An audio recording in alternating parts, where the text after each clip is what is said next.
You can make a difference. By becoming a supporter of our channel, you not only help us thrive, but also become an active part of our community. The link to join us is in the description.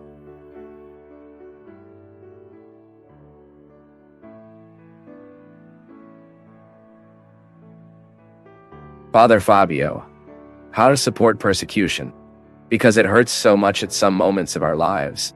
Persecution, it is part of life.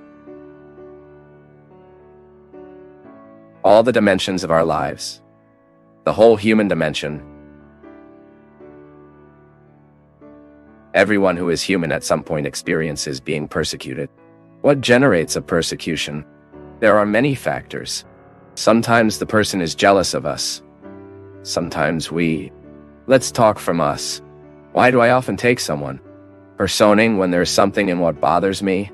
There is something in that behavior that makes me destabilized. So I will do everything. Or when the other is achieving something I want, but I can't reach. By the way, envy, it is born just that, right? When you look at the place the other occupies, and you want that place. And then I often assume a petty posture of chasing you, talking badly, doing this and that. My daughter, and when it comes to a Christian life, the great challenge of the Christian life is to make us similar to Jesus. This is the project.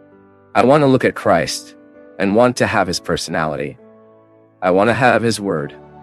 I want to have the attitude, the way of being me. And this, when a concrete attitude comes, of course you will bother. Because people don't always want the truth. People are not always willing to apply justice. Why? Because they want to be dishonest in little things. So it's natural when the Christian can live this challenge of being fair, of being right. It is natural that many people will raise up to try to overthrow it. This happens a lot even in the work environment.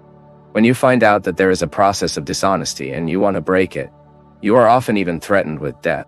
How many times, my people? I have already followed situations like that.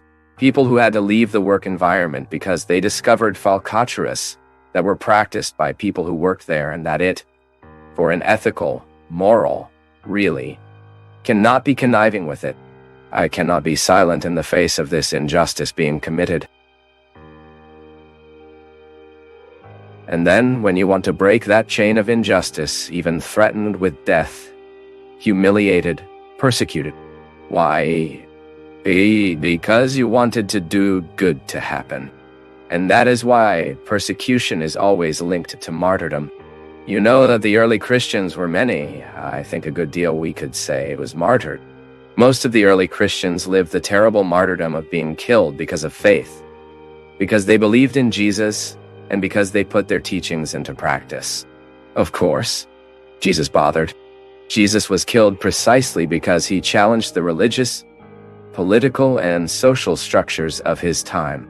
Then the follower of Jesus is the one who will continue to challenge.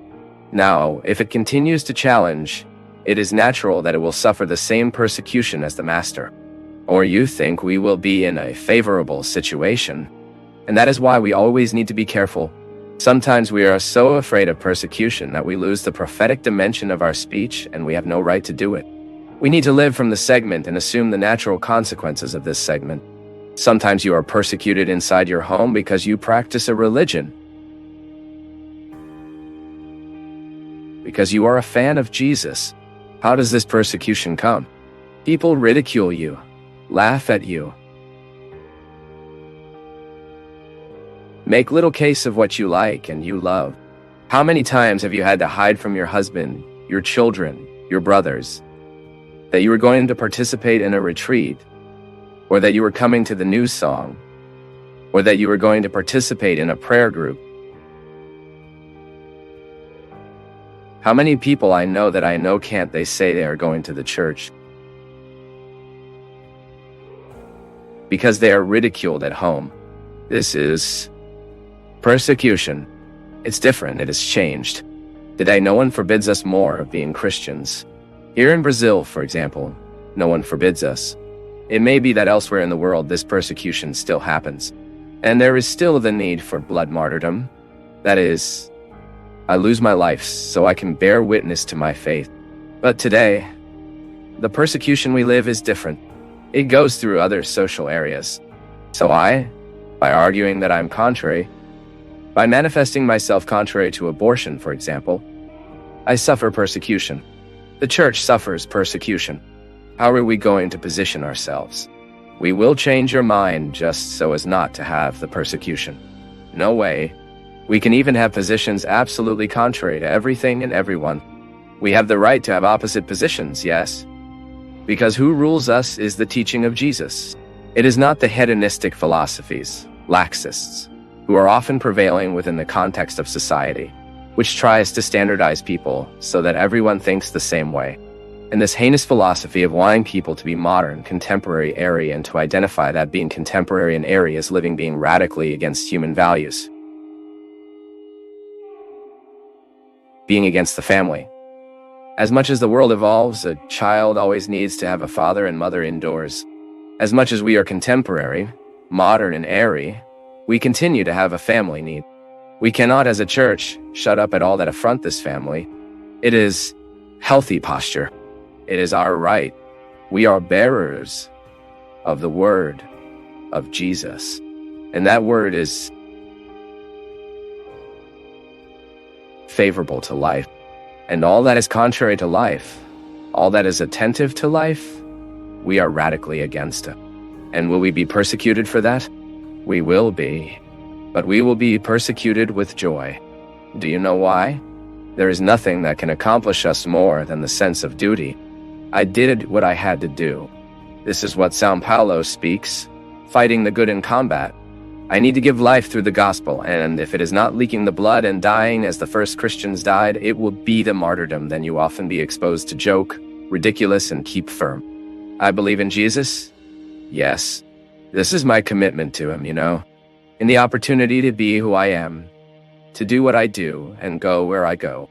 I never go to a place where I need to leave Jesus at the door. I only accept to go. I'll only be there if Jesus can be with me.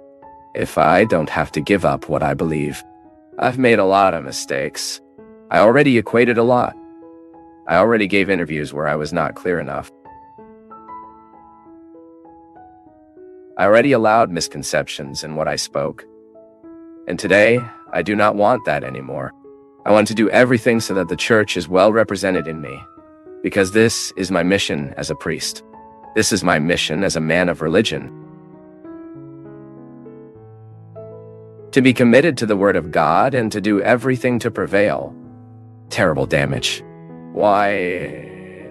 Because we are not reflected, we do not think. And those who do not think will have a hard time thinking life more broadly. Because the way I think reflects on the way I think my life. Since I look at people, the way I look at myself reflects the way I look at each other. So these sufferings that were part of you throughout this year, they have to bring you a fruit. Yes?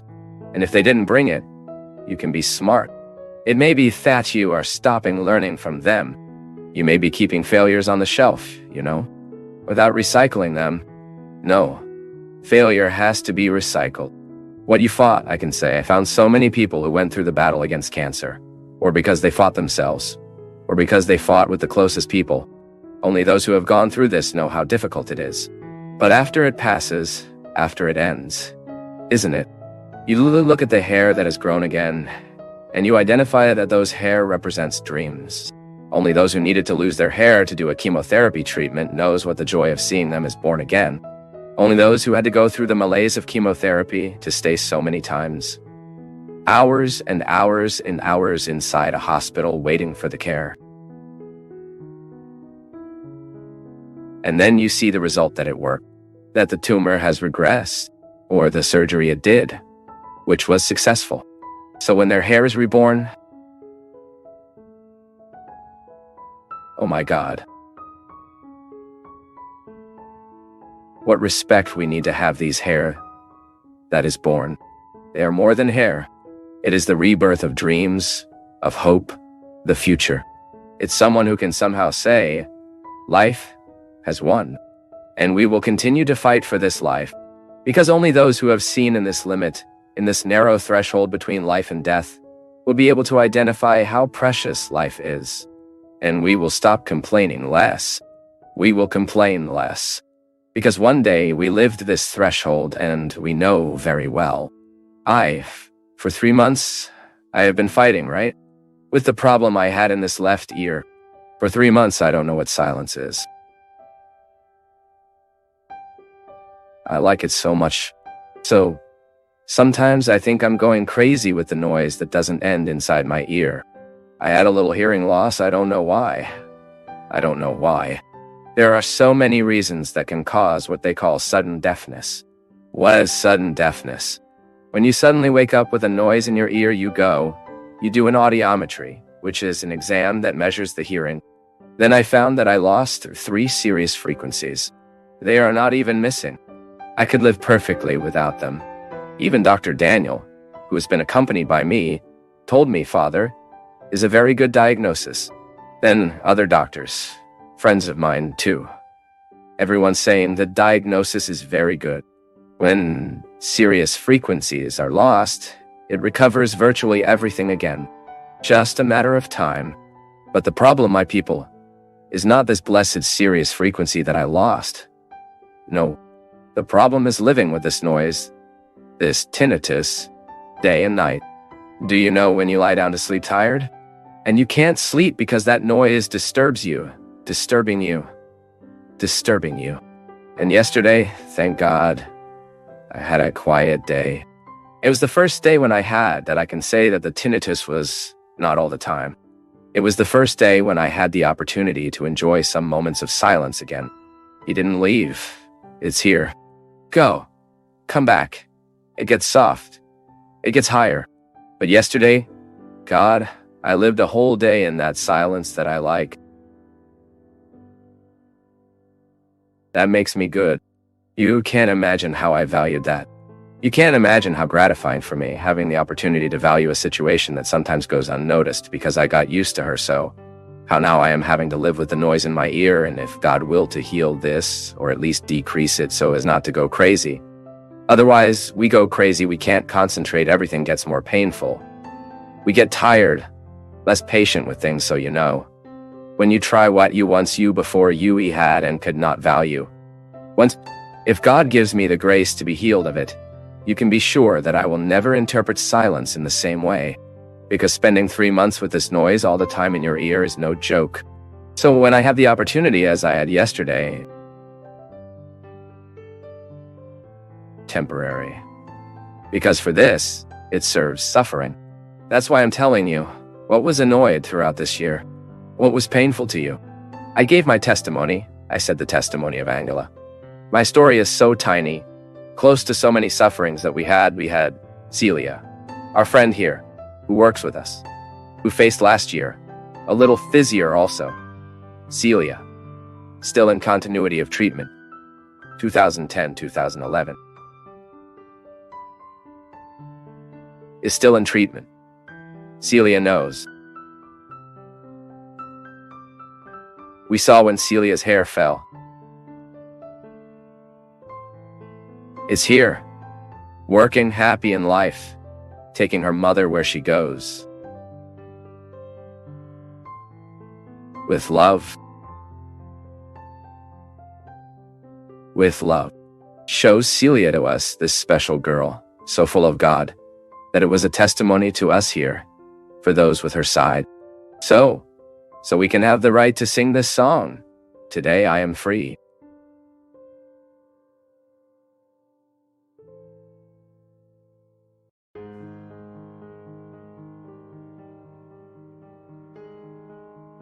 It's been a pleasure having you with us on Path of Faith.